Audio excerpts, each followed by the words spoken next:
संयुक्त मंत्री जिला कांग्रेस कमेटी मुंगेली जीवनदीप समिति सदस्य मुंगेली दीपक गुप्ता की ओर से समस्त प्रदेशवासियों को गणतंत्र दिवस की हार्दिक बधाई एवं शुभकामनाएं।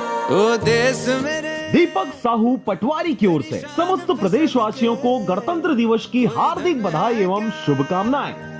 तेरी धूल से बढ़ सरपंच ग्राम पंचायत रोहरा खुर्द संध्या जोगीवंश व पूर्व सरपंच चंद्र कुमार जोगीवंश की ओर से समस्त प्रदेशवासियों को गणतंत्र दिवस की हार्दिक बधाई एवं शुभकामनाएं। परिंदा मीरा मेडिकल एजेंसी मुंगेली की ओर से समस्त प्रदेशवासियों को गणतंत्र दिवस की हार्दिक बधाई एवं शुभकामनाएं। मेरी शाम वैष्णव रेस्टोरेंट नगर पालिका के सामने पाव चौक मुंगेली की ओर से समस्त प्रदेशवासियों को गणतंत्र दिवस की हार्दिक बधाई एवं शुभकामनाएं। में शामिल मेरा नाम सरपंच ग्राम पंचायत विचारपुर राजू बारमते की ओर से समस्त प्रदेशवासियों को गणतंत्र दिवस की हार्दिक बधाई एवं शुभकामनाएं। कोई धन है सिद्धार्थ हॉस्पिटल की ओर से समस्त प्रदेशवासियों को गणतंत्र दिवस की हार्दिक बधाई एवं शुभकामनाएं।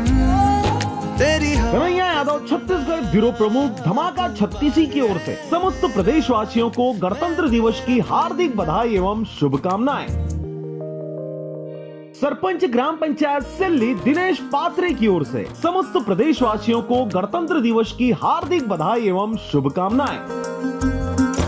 एक शुभचिंतक मुंगेली की ओर से समस्त प्रदेशवासियों को गणतंत्र दिवस की हार्दिक बधाई एवं शुभकामनाएं।